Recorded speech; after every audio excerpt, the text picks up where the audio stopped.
ownership may seem like a word that's thrown around over and over and over and over, but in actuality, I think we don't really get it, and I think we don't live it, and it costs us a great deal, because without ownership, we're going to operate in a place where we're reactive. So ownership means everything is mine. If it happens in my space, it's mine. If something went on when I was driving down the road, anything coming at me is mine. It's mine to deal with, it's mine to own, it's mine to claim, it's mine to understand, it's mine to explore. What happens with when you miss ownership is it really in fact does look like somebody else is pulling your strings. And it looks like someone else is causing you to have an experience or a circumstance that you don't like or you don't want. Ownership takes away that power play with life, the fight. You know, I don't want this to go on. I think about, we even fight with, our TV repairmen, or getting our car fixed, or we fight because we've got errands to run on Saturday morning and 4 people turn in front of us so that we can't get into the parking lot the way that we want to.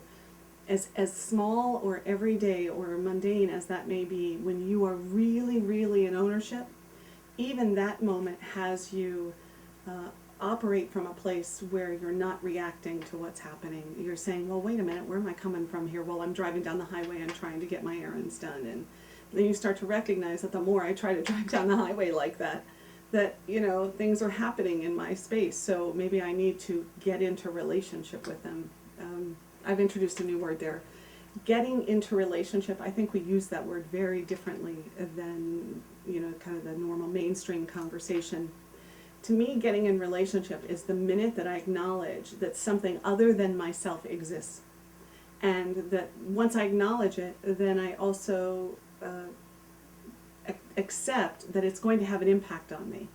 If I'm in ownership and something's happening with another, and I get into relationship with that other, whether it's a person or a car or the weather or money or time, then I become more empowered in starting to learn about it and understand it and listen and hear things that I never heard before. Ownership allows us to become responsible for ourselves and our feelings and our life. And when that happens, we also start hearing others better. And, here's the little secret. People want to be heard. And, anything that's going on in our life, it wants to be acknowledged. So we're able to love more deeply and relate and connect more deeply. So it looks like ownership of everything that's mine, not being reactive, starting to recognize that there is something else to be in relationship with. If I'm in relationship with it while I'm in ownership, I'm able to hear and learn and connect in a way I hadn't. And when that happens, love and intimacy becomes more possible, or I stop fighting life, or I'm able to be more cooperative or collaborative with all the things that happen in life every day. And I really do mean all the things.